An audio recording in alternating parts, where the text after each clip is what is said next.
الحمد لله وكفى وسلام على عباده الذين اصطفى وبعد. أعوذ بالله من الشيطان الرجيم. بسم الله الرحمن الرحيم. وكذلك زين لكثير من المشركين قتل أولادهم شركاؤهم ليردوهم وليلبسوا عليهم دينهم ولو شاء الله ما فعلوه فذرهم وما يفترون. صدق الله العظيم.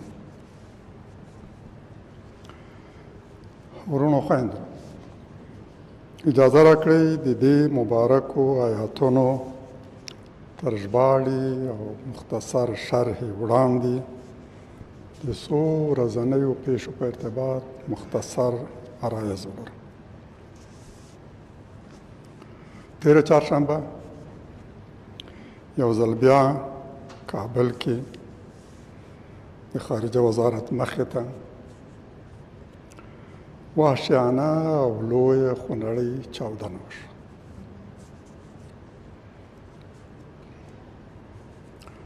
چې ډېره مرګ او ژوبله یې درلوده.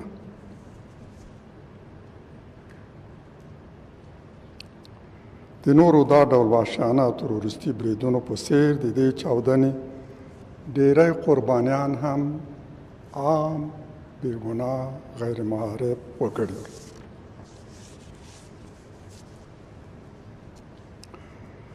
هیڅ عقلي، انساني، اخلاقي او دینی توجیه نشي ورته وړاندې کېدی.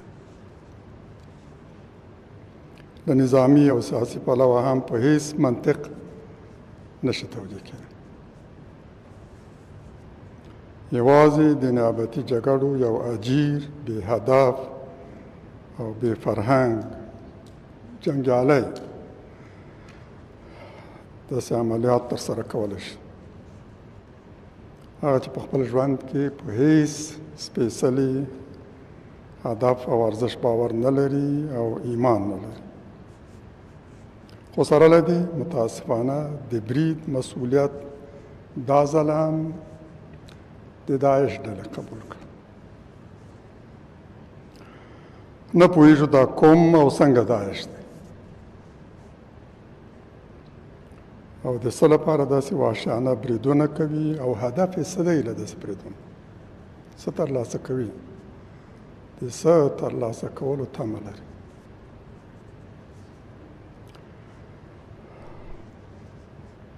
او هغه چې داسې ځانمرګ بریدونو ته چمتو کېږي، په سینه کې زړه او په سر کې عقل او شعور لري که نه؟ یو څوک چې په خپله هم دغسې عملیاتو چمتو کېږي، ځي قرباني شي، له باروتو ډک واسکټ اغوځي او په دغسې ځایونو کې چاودنه کوي، انتحاري عملیات کوي. د دې هدف څه دی؟ کومې عقیدې، کوم باور، کوم فکر دې ته چمتو کړی او له داسې عملیاتو څه تمه لري دنیا او آخرت کې؟ زموږ رب خو په داسې ظالمانه، وحشیانه، خونړۍ چاودنو او بریدونو باندې نه راضي کېږي. د پیغمبر علیه السلام د داسې څه کولو اجازه ورکړې ده او لارښوونه کړې ده او نه هم صحابه و داسې کار کړی. موږ د اسلام په تاریخ کې دغسې عملیات نه ګورو. دا په کوم دین دی؟ دا په کوم مذهب دی؟ کوم خدای راضي کوي؟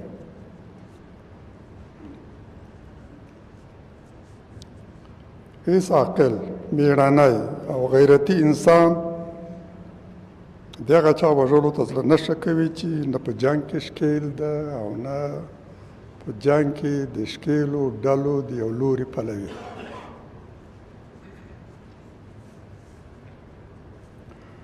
غیرتي انسان مخامخ له چا سره جنګ کوي، تر جنګ مخکې ورته وړاندې واضح الفاظو وایي چې زما او ستا ترمنځ دښمني ده.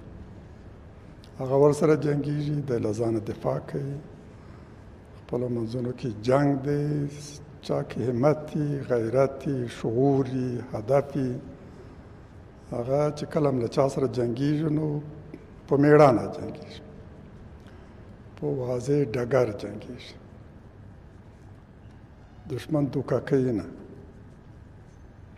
له دشمن سره هم له دوکې او خدۍ ډډه کوي، حتی له حیوان سره هم ډډه کوي.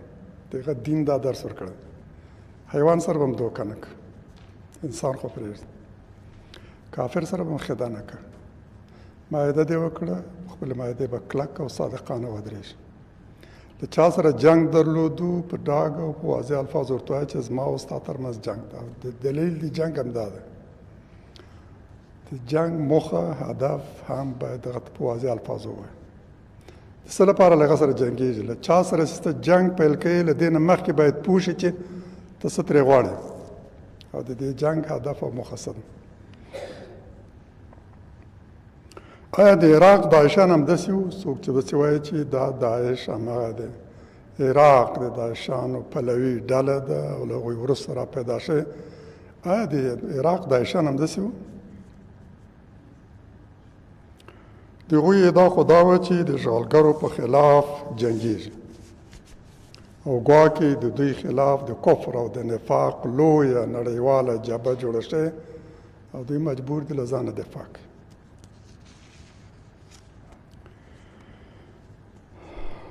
اما دا افغان ترورستان چې ځان داعش ته منسوبوي، د دې په ځای چې له اشغالګرانو، ملحدینو او کمونستانو سره وجنګېږي،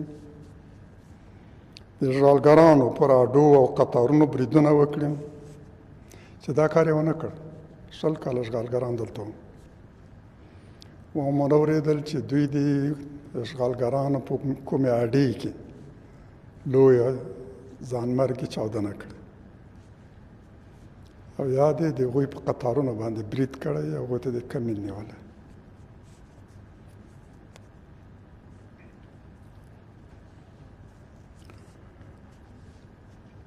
اما دا افغان ترورستان چې ځان داعش ته منسوبوي، د دې په ځای چې له اشغالګرانو، ملحدینو او کمونستانو سره وجنګېږي، د اشغالګرانو پر اډو او قطارونو بریدونه وکړي، ورته کمین ونیسي،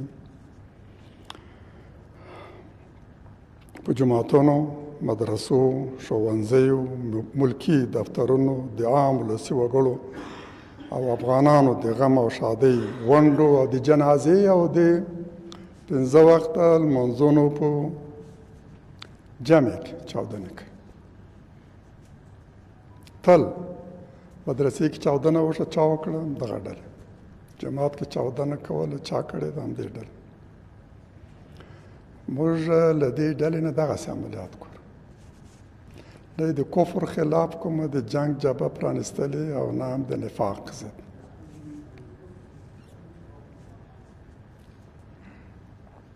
ورونو خویندو، ویل کېږي چاودنه په داسې وخت کې شوې چې د چین یو هیئت هم په خارجه وزارت کې حضور درلود. تر اوسه لا رسمي مقاماتو په دې ارتباط څه نه دی ویلي. د مرګ ژوبلې په ارتباط هم راپورونه متضاد دي. له 5 تر 25 کسانو ویل کېږي او تر دې د زیاتو اعدام شوی.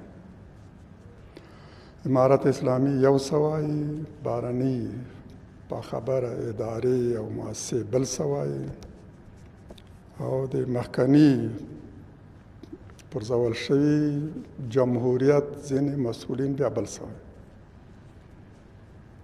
په هر صورت مرګ ژوبله ډېره او دا مرګ ژوبله هم په عام ولسي وګړو کې.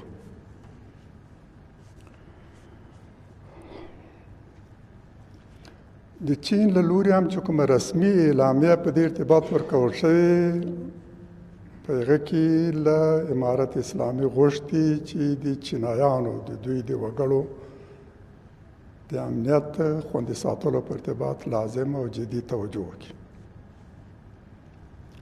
یعنې چې دا احتمال شته چې یقیناً په همدې ورځ په خارجه وزارت کې چینایي هیئت هم حضور درلود.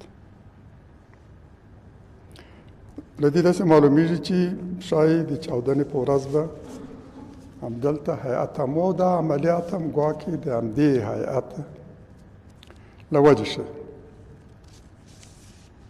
څو ورځې وړاندې هم د چیني کارګرانو پر د اوسېدې په ځای باندې برید وشو. حالت هم کافي مرګ ژوبله رامنځته شو. تر دې وړاندې هم د 100 کلن اشغال په دوران کې د چینایانو په خلاف د ډېرو تروریستي عملیات هڅې شوې،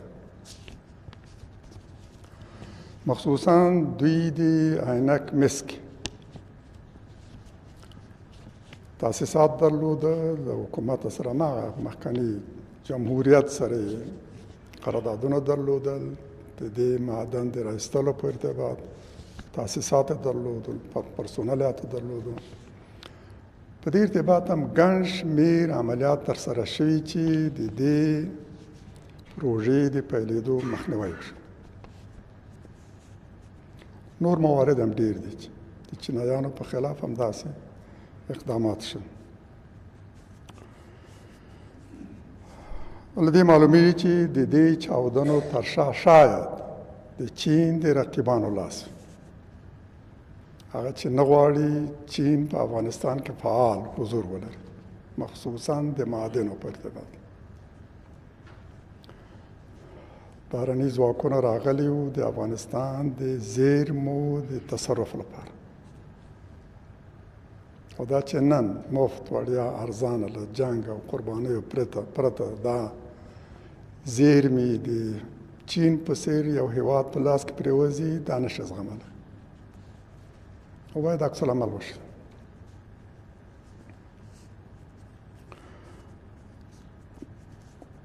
د دې احتمال ډېر قوي دی چې په دې پیښو کې دي، په دې چاودنو عملیاتو کې دي د چین د رقیبانو لاس. مزدور او اجیر جنګیالي استخدام کړي. دا تروریستي او وحشیانه بریدونه نه د کوم افغان کار دی، نه د کوم مسلمان کار دی، نه دا د ایمان او د دین او د باورونو په اساس ده. د هغه چا کار دی چې په هیڅ سپېڅلي او مقدس هدف او ارزښت باور نه لري. غولېدلي، سفي او احمق افراد دوکه کوي، په پټو سترګو یې د مرګ کومې ته لیږي او د نورو د ګټو په پښو کې ذبح کوي.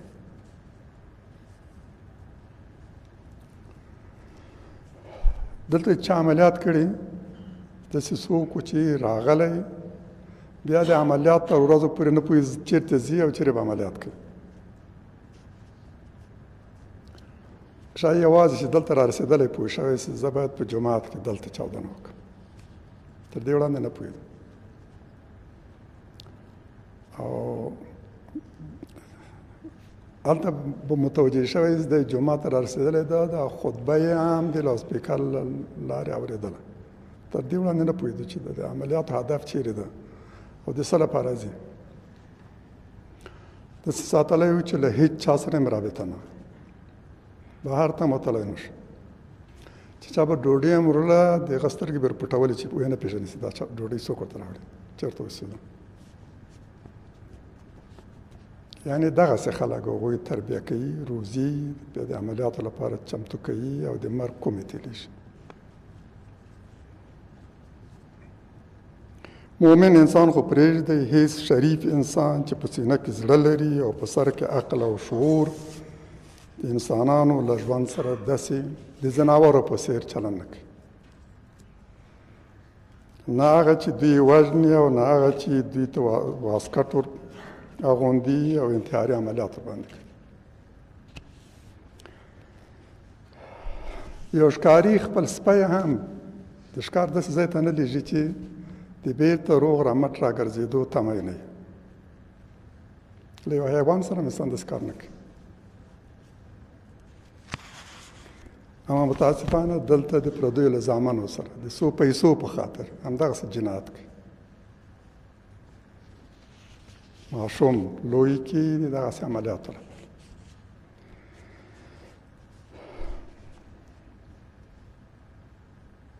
متاسفانه دوی ناپوه او کم عقله ماشومان د انتحاري عملیاتو لپاره روزي او په جماعتونو، مدرسو، ښوونځیو، ملکي دفترونو د بېګناه خلکو د غم او ښادۍ په غونډو کې د وحشیانه چاودنو لپاره چمتو کوي. برادران و خواران عزیز، برای رسیدن به افغانستان فارغ از جنگ، خاتمی جنگ طولانی بیش از 4 دهه که به طور مسلسل دوام داره، از روزهای اول آغاز جنگ تا امروز صدای توپ و تانک و بم در افغانستان خاموش نشد.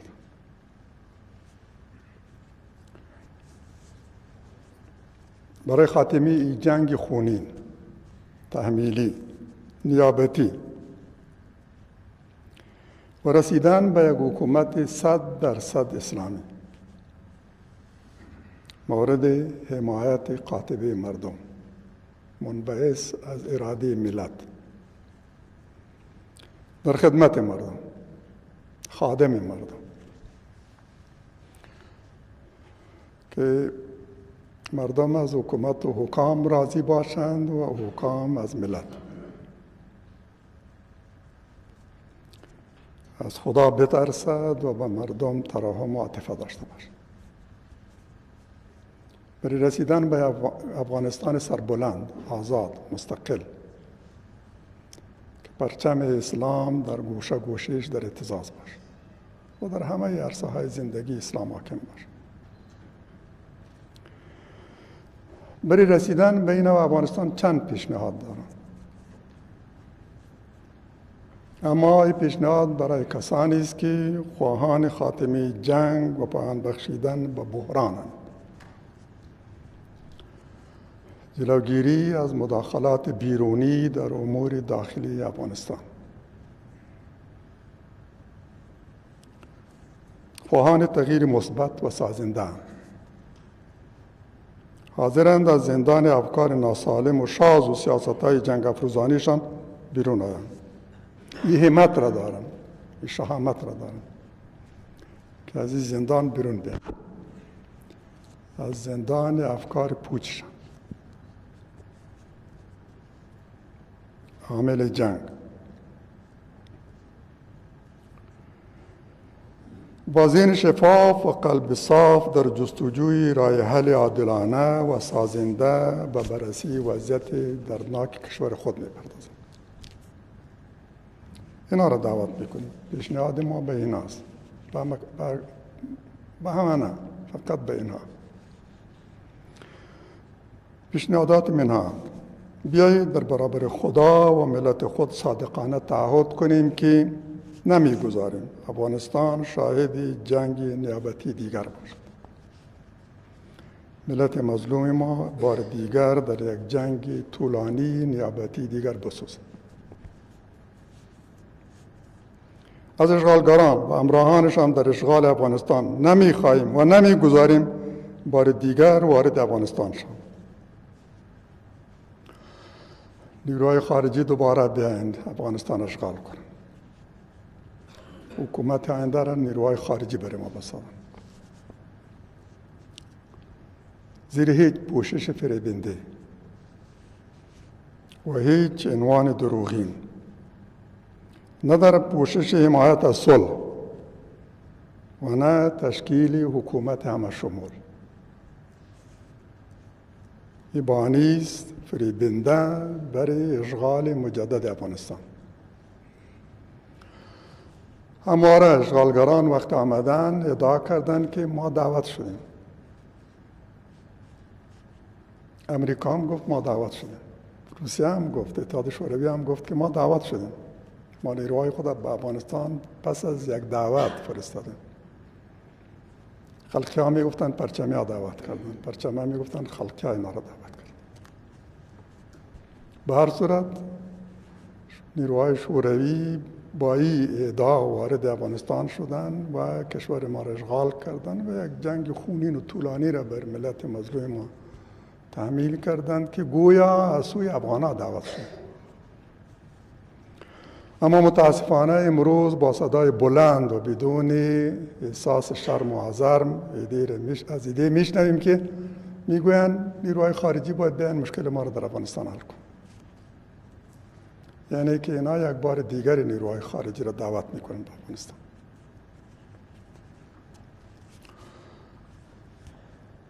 قبل از تهاجم امریکا بر افغانستان ایدی رفتن در پارلمان اروپا و بدون احساس شرم و حذر گفتن که اگر نیایین و مشکل افغانستان را حل نکنین، عملیات تروریستی در پاریس و در لندن و در واشنگتن و نیویورک رخ خواهد. بیاین افغانستان اشغال کنیم. این حرفای واضحشان بود، از طریق رسانه ها منعکس شد، در کنفرانس های مطبوعاتی گفتن، اما چیزی را که پنهان به اونا گفتن شرم‌آورتر عزیز. دعوت کردم، باور کنین ما با گوشای خود شنیدیم که یکی از یک همسایه میخواست که نیروهایتان بفرسته، از یک مسئول یکی از کشورهای همسایه ما میخواست. ما هم نشسته بودم در تلفنی صحبت میکرد، متوجه هم نبود که علالاقل ما در کنار شستم. به هر صورت عجله داشت که نیروهای خارجی بیاین و کشور اشغال کنند، اینا را به ارگ برسانند. بیاین تعهد کنیم که اشتباه ننگین بار دیگر مرتکب نمیشه. نمیگذاریم که هیچ کشور اجنبی تحت هیچ پوششی بار دیگر وارد افغانستان شد. هیچ ادعایی را از اونا نمیپذیریم. ادعای پوشالیشان کاملا هویدا است. با تمامی افغان‌ها در دوران 20 سال اشغال، ماهیت حکومت‌های مورد پسند اشغالگران و نتایج خونبار حضور فعالشان و حکومت‌های دست نشاندهشان در کشور خود با همه پوست خود احساس کرد. هرگز به تکرار این فاجعه رضایت نخواهند. تمامی افغان‌های مؤمن و آزادیخواه باید از گروه‌ها و چهره‌های منفوری اعلان براءت کنند و بر آنان همواره مرگ و ننگ بفرستند که همین اشغالگران را بار دیگر به مداخله و حضور در افغانستان دعوت میکنند. تعهد کنیم که در رابطه با چگونگی نظام بعدی و حکومت و حکام آن به هر تصمیم ملت خود احترام میگذاریم. جایگاه هر فرد و هر گروه و حزب را باید ملت تعیین کنه. چه کسی شایسته کدام مقام و جایگاه است، این مربوط است به ملت، حق ملت است. ملت باید تصمیم بگیره که کی را به عنوان رهبر خود میپذیره، کی را به عنوان رئیس جمهور خود قبول داره، با فتوایی که عمل میکنه، نظر کی را تایید میکنه، در کنار کی میسته، کی را شایسته میدانه که زمام امور کشور را به او بسپاره. یه حق ملت است، یه تصمیم را باید ملت بگیره. اما تعهد کنیم که یه حق مسلم ملت را میپذیریم. درباره نظام آینده، چگونگی حکومت، چه کسی در رأس قدرت قرار داشته باشه، باید ملت تصمیم نهایی را بگیره. به هیچ نیروی خارجی اجازه نمیدیم و با طرح توافق نمی کنیم که منتج به تحمیل حکومت‌های دست نشاندی مورد پسند اجانب بر سرنوشت ملت و کشور ما باشه. به این باوریم و با آن صادقانه متعهدیم که فقط ملت میتواند در رابطه با چگونگی نظام کشورش تصمیم نهایی بگیرد. باید تمامی جهت‌های تاثیرگذار با گونی صادقانه و مخلصانه به اراده ملت تمکین کنند. درباره تمامی مسائل مهم ملی به شمول چگونگی نظام آینده و چه کسی در رأس حکومت و اقتدار قرار بگیره، باید ملت تصمیم بگیره و همه به اراده ملت تمکین کنند. درباره تمامی قضايا مهم ملی فقط مجمع حق و صلاحیت تصمیم نهایی را دارد که اجماع ملی را تمثیل کند و تمامی اعضای آن نمایندگان واقعی منتخب ملت باشد. فقط این مرجع میتواند در رابطه با همه قضایایی که با ملت مربوط است تصمیم نهایی را بگیرد. هیچ فرد به گروهی حق ندارد ملت را از دستیابی به حقوق مسلم خود و تصمیم نهایی درباره چگونگی نظام دلخواهش محروم کند و اراده یک فرد و یا یک مجموعه کوچک بر ملت تحمیل شود. این ننگ تاریخی را نپذیریم که ملت مظلوم ما و تمامی ارزش‌هایش در پای منافع اجنبی ذبح شود و ما نقش ننگین در این فاجعه داشته باشیم. با آنان که جنگجویان اجیر در جنگ نیابتی‌اند و حاضر نیستند از آن دست بردارند، جبهه متحدی بسازیم و ملت را از شر آنان نجات دهیم. همه ملت را به دعوت میکنم، مخصوصاً کسانی که برای آزادی کشور قربانی دادند، مجاهدین مؤمن و مخلص که سنگرها به خونشان سرخ شد. تمامی اینها را به هر صفی که متعهد بودند و زیر هر پرچم و بیرقی که جنگیدن و جهاد کردن، اینا را دعوت میکنیم بیاین همین را انتخاب کنیم. نگذاریم این فاجعه بار دیگر تکرار شود که نیروهای بیرونی آمدن و سرنوشت ملت ما را تعیین میکنند. باید در برابر این گروه ها جبهه متحد بسازیم، در یک صف محکم بیستیم. در جهت تأمین امنیت و حفظ جان و مال مردم و جلوگیری از عملیات گروه های اجیر و تروریست همه یک جا و دست در دست هم وارد عمل شد. ما به یک جهاد مقدس دیگری ضرورت داریم برای نجات کشور خود از این جنگ‌های نیابتی، ترورها، وحشت‌ها.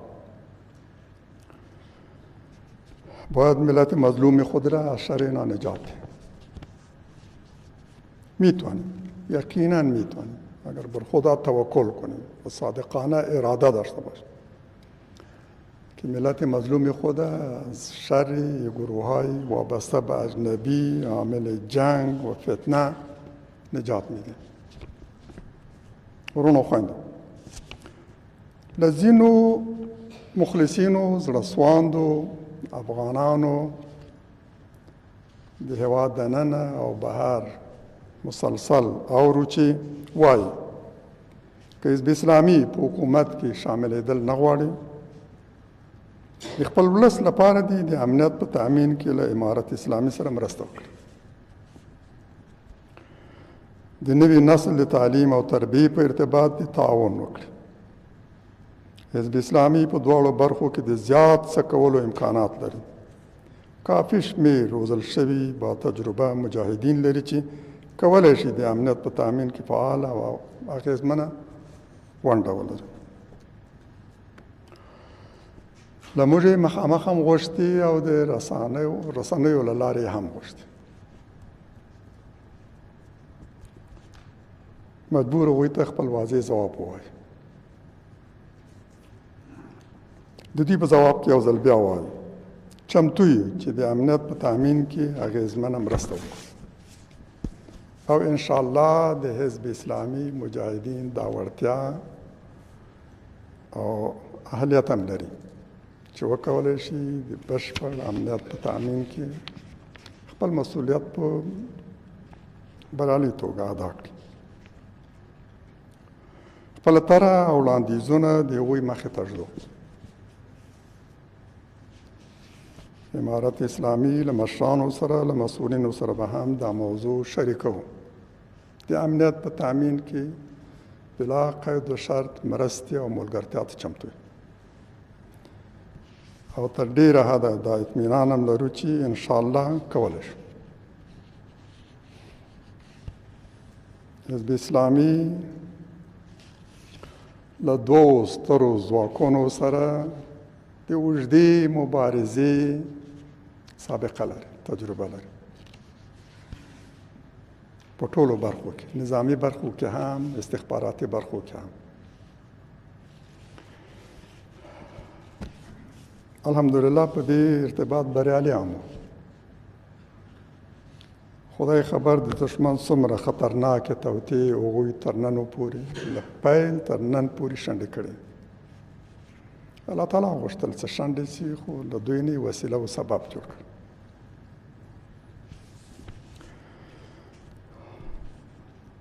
که امارت اسلامي د دولتي او خصوصي تعلیمي مؤسساتو د ښه فعالولو په ارتباط قاطع او صادقانه اراده لري او د هغو استادانو او علمي کوادرو له ظرفیتونو او استعدادونو د رغند او مثبت استفادې هوډ لري چې اسلام او خپل وطن ته ژمن وي او په تعلیمي مجال کې کافي تجربه ولري.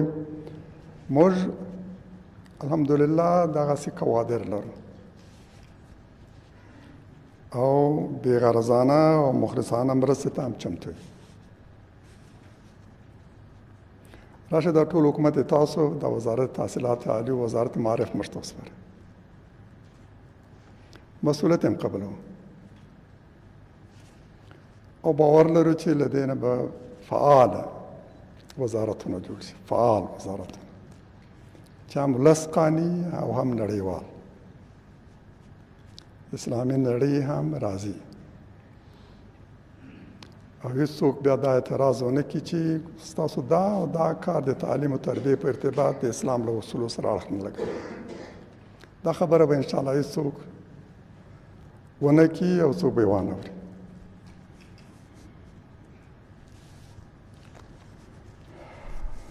دا سخت وړاندیز ده، موږ تر ننه پورې چاته نه ده کړې، حکومتونو کې د شاملېدلو اراده مو نه ده کړې او اوس هم دا اراده نه لرو. څه چې غواړو وایي کو د اسلام لپاره کو، د خپل مظلوم ولس لپاره کو. دې دوه مجالونو کې د رضاکارو په څېر د داوطلبو په څېر صادقانه ملګرتیا او مرستې ته چمتو یو، مسؤلیت یې هم قبلوو. ورونو خویندو، په دې ورځو کې د ټولو افغانانو او افغانستان په اړه په عامه توګه او د امارت اسلامي په خلاف په خاصه توګه پراخ تبلیغات د کور دننه او بهر په نړیواله کچه روان دي. نه پوهېږم چې آیا په تاریخ کې به داسې حالت هم په یو هېواد راغلی چې دومره منزوي شوی که نه، لکه نن چې افغانستان منزوي ده، لکه نن چې د افغانستان په ارتباط پراخ تبلیغات په ټولې نړۍ کې روان دي، ټولې رسنۍ ورباندې مصروف. د مسلمان او غیر مسلمان له لوري عام مسلمانان علما یې په دې اړه ګډ او ورته دریځ لري چې ولې نجونې له تعلیم منع کړل شوې. د دوی محرومول هیڅ شرعي توجیه او مبرر نه لري. له علماو هم دا اورو، له حیاتونو هم دغه اورو، په جماعتونو کې د ائمو له خطباو نه هم دا اورو، داخل د افغانستان کې هم بهر کې هم په سیاسي ناستو او غونډو کې هم دا اورو. د چارواکو له لوري داسې واضح دلایل نه دي وړاندې شوي چې معترضین قانع کړي او تبلیغات پای ته ورسوي. وړاندیز مو دا دی چې امارت اسلامي دا ستونزه حل کړي، د داسې شخصي او انفرادي فتواګانو د صادرولو مخه ونیسي چې شاذ وي او لانجې زېږوي. د دې په ځای چې یو فرد قانع کړي، برعکس معترضین زیاتوي، مخالفین زیاتوي. یو حکومت د فتوا د صادرولو لپاره ډېرې درنې معتبرې فتوا مرجع ته ضرورت لري. علما یې منلي شخصیتونه، معتبر شخصیتونه، په دین پوه چې ولس ورباندې باور لري چې دا په دین پوه دی او که په کومې قضیې کې فتوا ورکوي نو دا به د قرآن او د حدیث او د دین مطابق. دغسې علماو یو درانه دارالافتا ته ضرورت لري، دا باید جوړه شي. اوس هر څوک له ګوشې راپاسي او فتوا ورکوي او بیا داسې ناپړیتې خبرې هم کوي چې سړی حیران شي. دفاع هم بیا څوک نشي کولی، ښکنځلې بدورات. عالم خو پرېږده، یو عادي انسان هم د کوڅې او د بازار خلک هم داسې خبرې نه کوي، راځي د منبر په سر هم داسې فتواګانې ورکوي. د دې باید مخنیوی وشي. داسې یو مرجع په کار ده چې دیني مسایلو په ارتباط فتوا ورکړي او فتوا یې آخري او ټول ملت هم دغه ته شا ودرېږي. د حجاب موضوع یو له دغو مسایلو ده، د نجونو د تعلیم موضوع یو له هم دغو مسایلو ده. د ښځو حقوق یو له دغو مهمو مسایلو ده. دا ځواب غواړي، فتوا غواړي، د عالم فتوا غواړي، په دین پوه شخصیتونه فتوا غواړي. هغه چې په قرآن او حدیث او فقه باندې پوهې د دغسې یو مفتي فتوا ایجابوي. دا ستونزه باید حل شي.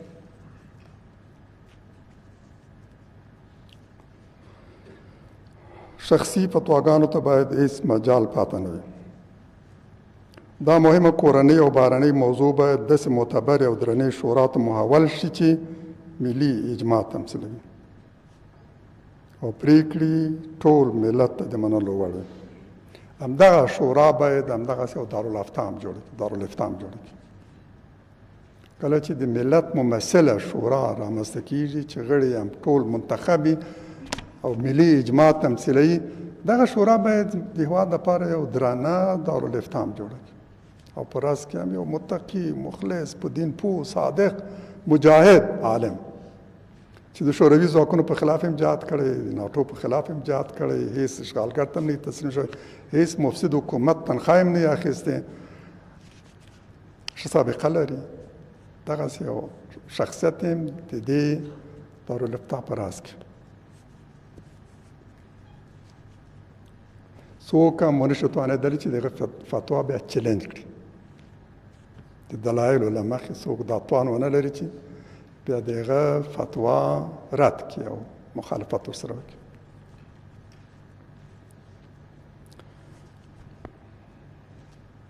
اسلام د نجونو او هلکانو روزنه او تربیت نه یوازې د کورنۍ او د ټولنې د مشرانو دیني فریضه ګڼي، مباح نه، دا فریضه ده. دا د پلار فریضه ده، د مور فریضه ده، لکه څنګه چې هغه ته تی ورکول، روزي ورکول، لباس ورکول، ساتل، حفاظت، جامې، دوای، علاج په پلار مور فرض دی، فرض، دینی فرض. همداراز دغه روزنه هم په مور پلار باندې فرض دی، په دین پوهول هم په باندې فرض دی. د یو مؤمن انسان په توګه دغه د روزلو مسؤلیت هم د دوی په غاړه ده او همدا مسؤلیتونه کټ مټ د دولت د مشرانو په غاړه دي. د کورنۍ په سطح د پلار مور په غاړه دي او د ټولنې په سطح د حکومت د مشرانو په غاړه دي. فریضه ده، دا فریضه باید ادا شي.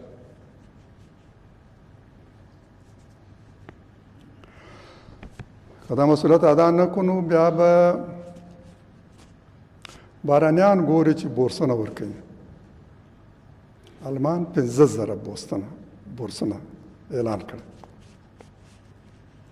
دا تا لپاره په دین پوه او مؤمنې مېرمنې نه روزي، د خپل فرهنګ او کلتور مطابق ښځې ترې جوړوي. دا 15,000 به ځي، ستا اجازې ته هم ضرورت نشته، ستا ویزې او پاسپورت هم ضرورت نه لري. تیار په بهر کې دي. 6 میلیونه مهاجر بهر کې لرو. د همدې اعلان په مقابل کې د دې لپاره چې وشي ستا حکومت تا له تعلیم او تربیې محرومه کوي او زه پردی په جرمني کې ستا په غم کې یم. دا د 15,000 نجونو ته زه وړیا بورسونه ورکوم. وګورئ چې 2-3 ورځې وروسته، 2-3 هفتې وروسته دا ټول ثبت نام شوي او تعلیم او روزنه یې پیل شوي. بریتانیا هم داسې اعلان وکړ، په سلګونو استادان استخدام کړ، آنلاین نجونې تربیه کوي د خپل نصاب مطابق، د خپلې خوښې او سلیقې مطابق. نور هېوادونه هم دغسې.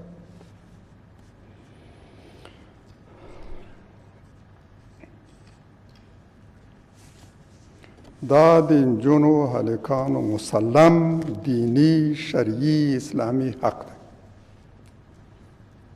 پلار، مور او د حکومت په واکمنو او چارواکو نه څوک دا حق ترې سلبولی شي او نه څوک د دوی د حق د غصبولو حق او صلاحیت لري. ټول افغانانو په ځانګړې توګه هغو کورنیو ته چې اولاد یې د وروستیو پرېکړو له کبله متاثره شوي دي او ناراض دي او اعتراض کوي او ځینې هم دا د ګورو چې سړکونو ته راوځي. په دې کې به داسې هم وي چې بهرنۍ کړۍ د خپلو تبلیغاتو په موخه استخداموي، داسې به وي، او داسې هم چې یقینا ځورېدلې او خپل حق غواړي. په هر صورت د دشمن لپاره یو تبلیغاتي وسیله.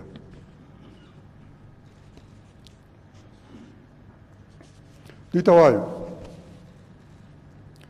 که تاسو خپل مسلم شرعي حق غواړئ، موږ مو حمایت کوو، ستاسو په څنګ کې ولاړ یو.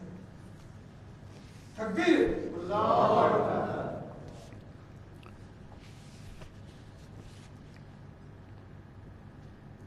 دا مشوره لرو چې که ستاسو کوم مسلم اسلامي حق مراعات نشي او ترې محروم شئ، نو لانجه له هغو سره حل کړئ چې تاسو یې له خپل مسلم حق محروم کړي.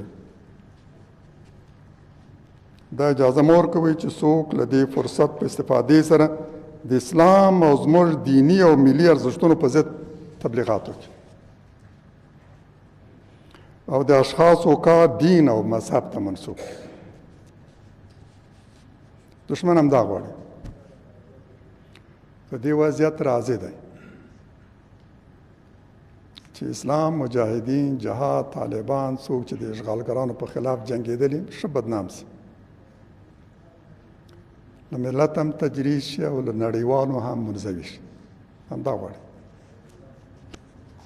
له وړې وړې موضوع همدغسې ستره تبلیغاتي قضیه جوړوي. دا باید عادي ونه ګڼو. د اسلام نه دفاع او د هغه د عزت ساتنه دا زموږ دیني مسؤلیت دی. باید پرې نه ږدو چې د اسلام نوم بد شي او د اسلام په اړه خلکو کې بد ذهنیت را پیدا شي. ورونو خویندو، په هغه آیت کې چې د خطبې په پیل کې مې تلاوت کړ، الله تعالی فرمایي مشرکینو ته د دوی جعلي معبودانو او خدایانو اربابانو خپل اولاد وژل ښایسته کړي. شرک د دې باعث شوی چې دوی حتی خپل اولاد ووژني، د دې لپاره چې په هلاکت کې وغورځوي او خپل دین ورته شکمن کړي. او که الله تعالی غوښتی نو دوی به دا کار نه وکړی، نو دوی په خپلو افتراعاتو کې پرېږدي. د دین په اړه، د خدای په اړه دوی کوم افتراعات کوي، د خپلو جعلي معبودانو په ارتباط کوم دروغجن تبلیغات کوي، په همدغو خپلو افتراعاتو کې پرېږدي. دلته ویل شوي چې مشرکینو ته د دوی شرکاو او اربابانو جعلي خدایانو د اولاد وژنه ښایسته کړې وه. یعنی چې د جنایت د شرکي افکار او عقایدو او باورونو نتیجه وه. شرکي افکار د همدې باعث شوي. هغه څوک او هغه ډله به مرتکب کېږي چې مشرک دی او زړه یې له واقع ایمان تش دی. په دې اړه لاندې خبرې په پام کې وساتو. د دې وینا مراد دا دی چې شرک دوی دې حد ته رسولي وو چې د خپل اولاد وژنه ورته سم کار معلوم شي، ښایسته ورته معلوم شي، په دې باندې فخر وکړي. همداراز لکه چې د قریشو مشرکینو د خپلو لوڼو په وژلو باندې فخر کول،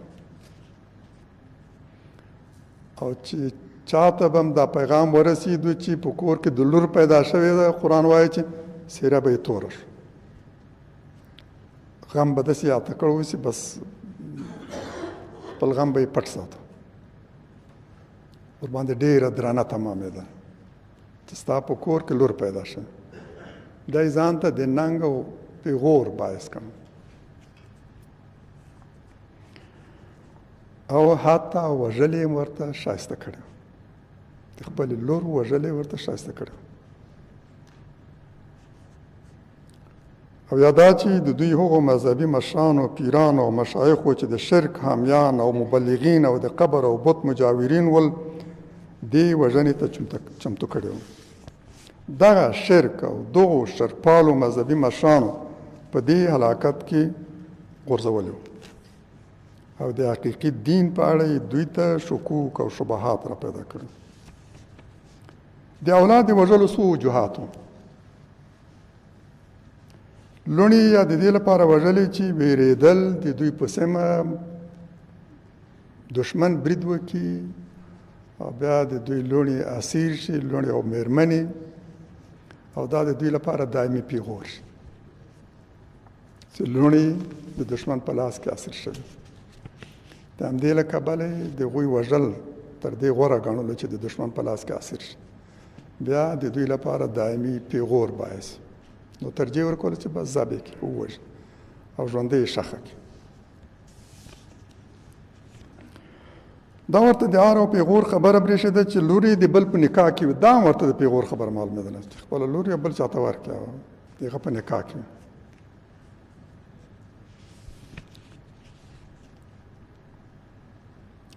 د لور زېږېدا یې د خپلې مېړانې د ضعف او کمزورۍ نښه ګڼله.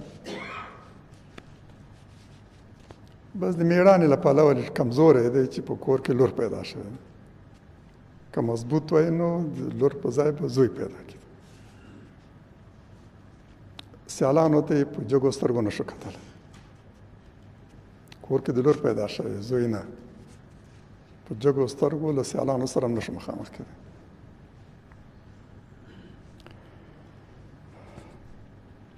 له دې علاوه کله به د فقر او لوږې له کبله او کله د فقر له ویرې هغوی خپل اولاد وژل. روزي یې نشو ورته برابرولی، له عهدې یې نشو وتلی. دا ورباندې دروند پیټی و. اسانه خبر دا ده چې په هماغه ماشومتوب کې ذبح کړی وی او یا یې په ژوندۍ ښخه کړی وی.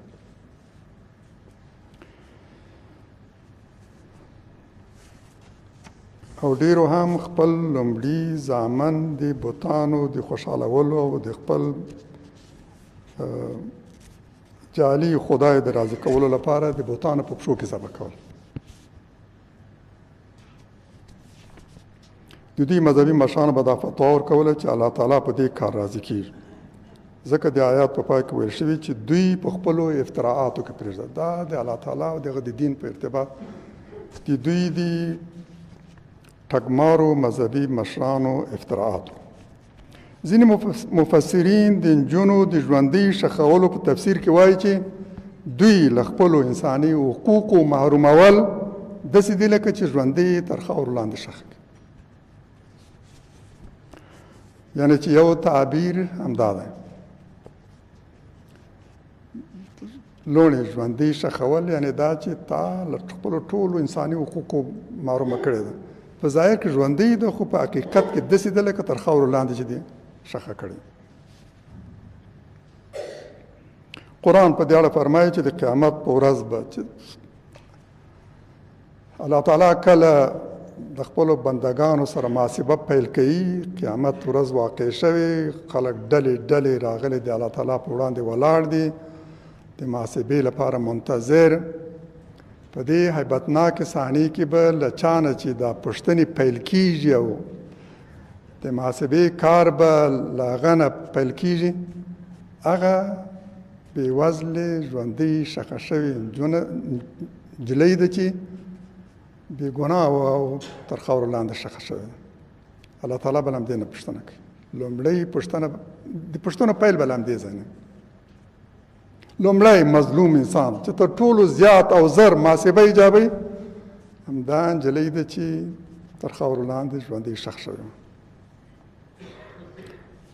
قرآن فرمایي وإذا النفوس زوجت وإذا الموءودة سئلت بأي ذنب قتلت. او کله چې نفسونه سره جخت کړی شي، یو تعبیر دا دی چې یعنې خلک را ژوندي شي، نفس او روح له تن او بدن سره یو ځای شي.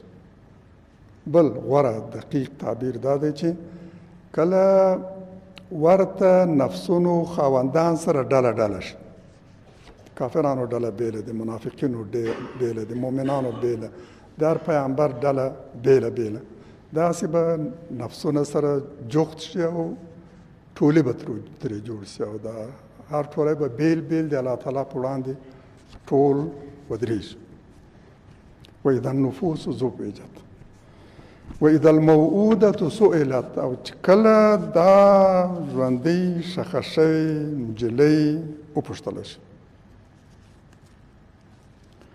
یعنې هغه مهال چې ټول انسانان به په بېلابېلو ډلو کې سره یو ځای کړی شي او د محاسبې لپاره به د الله تعالی په لور بیول کېږي، هغه نفسونه چې په خپلو کې سره ورته دي او شبیه مواصفات لري، دوی به سره جفت او نږدې کړی شي، بیله بیله ډله به ترې جوړه شي، کافران له کافرانو سره، منافقان له منافقانو سره، مؤمنان له مؤمنانو سره، هر پیغمبر له خپل امت سره، او هر مشر له خپلې ډلې سره، له خپلو پلویانو سره.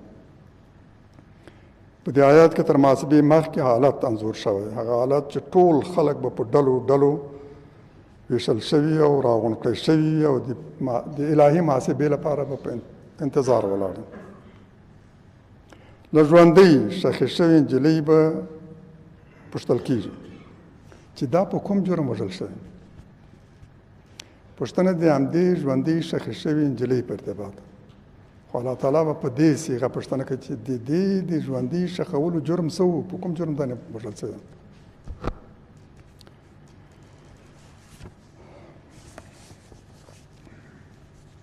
قرآن دلته د قیامت د ورځې د هیبتناکو او ویرونکو صحنو له انځورولو، د ټولو خلکو له راژوندي کېدو او په ډلو کې له راغونډېدو وروسته تر ټولو د مظلوم انسان د هغې نجلۍ د محاکمې جریان انځوروي چې له کومې ګناه او جرم پرته په ډېره بېرحمۍ او قساوت سره ژوندۍ تر خاورو لاندې کړی شوی. وایي الهي محاسبه به لومړی او په سر کې په دې پیل شي چې د مظلومانو پوښتنه به کېږي، خو په دغو مظلومانو کې به تر هر چا د مخه او تر ټولو زیاته مظلومه ژوندۍ ښخه شوې نجلۍ نه پیل کېږي. د قیامت د ورځې محاسبه به له دې ځایه پیل شي. د دې صحنې د تمثیل الفاظ او د بیان څرنګوالی داسې دی چې د صحنې هیبت او روب او د هغې ورځې د عادل قاضي قهر او غضب څرګندوي. د دې صحنې د هیبت ستروالی هغه وخت لا زیاتېږي او په لیدونکي باندې لا زیات روب او ویره مسلط کوي چې دا صحنه د لمر او ستورو د تیاره کېدو، د غرونو د خوځېدو او دې ته ورته نورې صحنې چې تر دې نه وړاندې په نورو آیتونو کې راغلی دي. ستر حوادث د قیامت. له همدغو سترو پیښو یوه دا ده چې لومړۍ پوښتنه به د همدې مظلومې ژوندۍ ښخې شوې نجلۍ په ارتباط، د دې جرم څه و، په کوم جرم دا وژل شوی. د جاهلي نظام په ماهیت باندې د ښه پوهېدو لپاره د دغې یوې بېلګې وړاندې کول کافي ده. بې ګناه او معصومې نجونې به یې فقط له دې کبله ژوندۍ په خاورو کې ښخې کړي چې ولې نجلۍ پیدا شوې، ولې هلک نه ده، ولې نارینه نه ده. جرم یې همدا و چې سبا به د بل ښځه وي او دا یې د پلار لپاره یو پیغور چې په جګړو کې به په اسارت نیول کېږي او د کورنۍ سر به پرې ټیټ شي، چې په جګړو کې ساتنه او حفاظت د کورنۍ د غاړې پیټه وي. ولې هغه یو هلک نه دی چې پیدا شوی چې مضبوطې مټې یې وي، جنګیالی او توریالی چې هم له خپل ځان او هم له خپلې کورنۍ دفاع کولی شي. د دې پیدایښت به یې ځان ته عار او ننګ ګاڼه چې کله به په کورنۍ کې د لورو د زیږېدو خبر ورکړی شو نو تندی به یې ګونځې شو، غم او غصه به یې په څېرې کې را څرګنده شوه، د شرمندګۍ احساس به یې کوو، چاته به یې په جګو سترګو نه شو کتلی.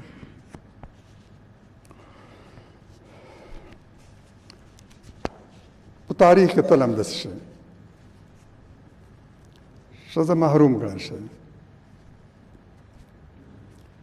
مذهبي ډلو چې له اصلي الهي مذهب او دین بېلارې شوي تل ښځو ته په سپکه سترګه کتلې، د ګناه عامل یې ګڼلی، د پلید خطاب یې ورته کړی. یهودانو نه پرېښودلی چې جومات ته راشي، د دوی معبد ته لاړ شي. مسیحیان او یهودان په دې باور دي چې له جنت نه د آدم او دغه د اولاد د ایستلو اصلي عامل د میرمن و، چې قرآن دا خبر تکذیبوي، وایي چې دا د دواړو کارو د یوې کار نه و، د مېرمنې کار نه و. لږ ته لږه د بایبل دا اداره دوي چې دا کار د مېرمنې و، هغه دوکه کړ او د ده او د انسانانو له جنته د ایستلو باعث شو.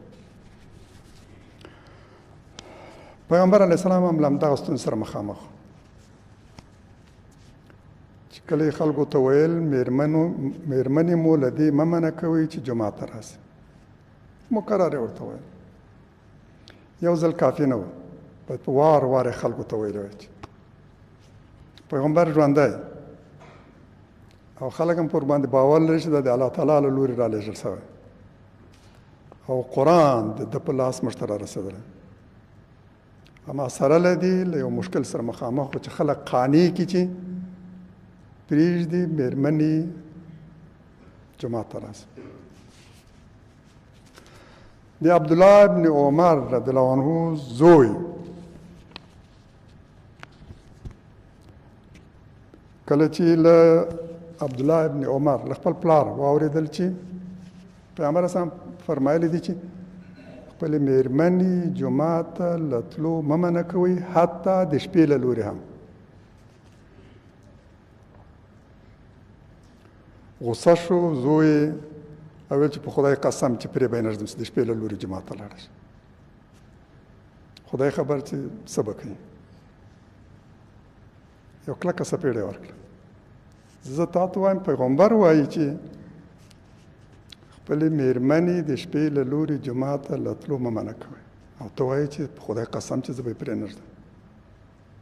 یعنې چې دا یو ستونزه وه، هغه مهال هم وه، خو د دین تقاضا ده.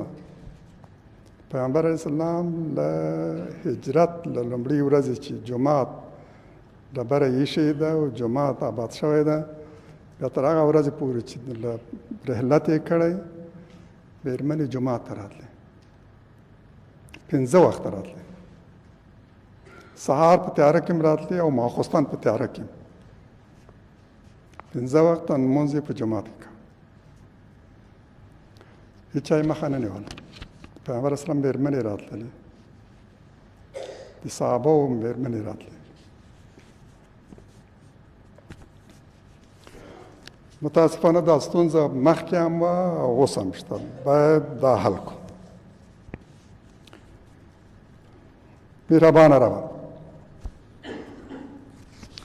زموږ مظلوم ولس د اسلام په لاره کې ډېرې ډېرې قربانۍ ورکړي، د دوو اوږدو نابرابرو جګړو ټولې ستونزې او کړاوونه یې وګالل. په دې هیله چې افغانستان آزاد شي او دلته ستا د دین حاکمیدا په خپلو سترګو وګوري، آزاد مستقل اسلامي افغانستان وګوري. خدایه په دنیا او آخرت کې ستا رضا را په برخه کړي، د دنیا عزتمن او سوکاله ژوند او د آخرت سعادت او فلاح، د ظالمانو او کافرانو له سلطې او حکومت مو د تل لپاره خوندي وساتې. روانې ستونزې مو په خپل فضل او بې انتها رحمت حل کړي، د شریرو جنګ غوښتونکو مفسدینو او ظالمانو له شرارتونو مو وژغوري. آمین. سبحانك اللهم وبحمدك نشهد ان لا اله الا انت نستغفرك ونتوب اليك.